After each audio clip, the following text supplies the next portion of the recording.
शादी के बाद क्या लड़कियां पराई हो जाती हैं? पत्नी अपने पति से बोली, बड़ा दिन हो गया है, मम्मी पापा की कुछ हाल चाल नहीं मिली। सुनो, मैं उनसे मिलना चाहती हूँ और 2 दिन रुकूंगी जाकर। आप आज ऑफिस जाते हुए मुझे छोड़ देना। तभी पति ने कहा, ठीक है, जैसा आप कहें। इतना कहते कहते दोनों हंसने लगे। पति ने पत्नी को छोड़ दिया और वह चला गया।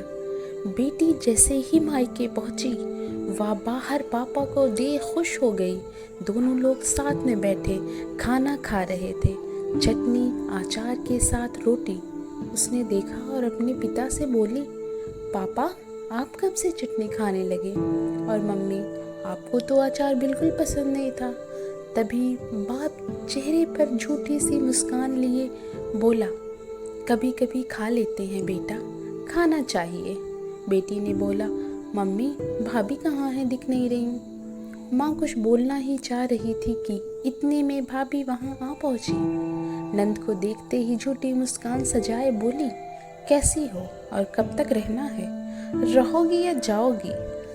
यह सब भाभी की बातें वह चुपचाप सुनती जा रही थी। उसने हंसते हुए बोला, नहीं, बस 2 दिन के लिए आई हूँ। भाभी बोली, अच्छा तुम बैठो, बातें करो, क्या पता जल्दी ही ना जाना पड़ जाए। वह एकटक उसको देखती रह गई। तभी बाप ने कहा, अरे बेटा, तुम भाई से तो जाकर मिल लो। उसने सिर हाँ में हिलाते हुए बढ़ गई कमरे की ओर। तभी भाभी भाई की बातें सुन वह चौंक गई। तुम्हारे बूढ़े माँ बाप कम थे जो तुम्हारी बहन भी आ गई? तुम्हारी बहन बिना उसे अपने घर नहीं रहा जाता। एक तो मेरी तबीयत भी ठीक नहीं रहती और ऊपर से चलूं सबको बना बना कर खिलाऊं। इतना सुनते ही मेरी आवाज़ अंदर ही रह गई। कुछ कहती उससे पहले मैं वहाँ से हट गई, इतना सोचते हुए कि शायद अब यहाँ मेरी जगह नहीं।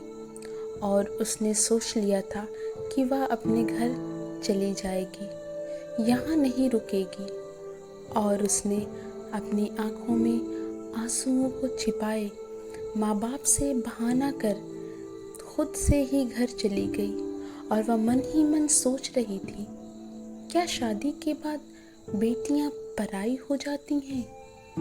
उन्हें इतना भी हक नहीं रहता कि ससुराल से थकी हारी सास ससुर की खिदमत, शौहर की खिदमत करके मायके में आकर कुछ दिन सुकून से रह सकें।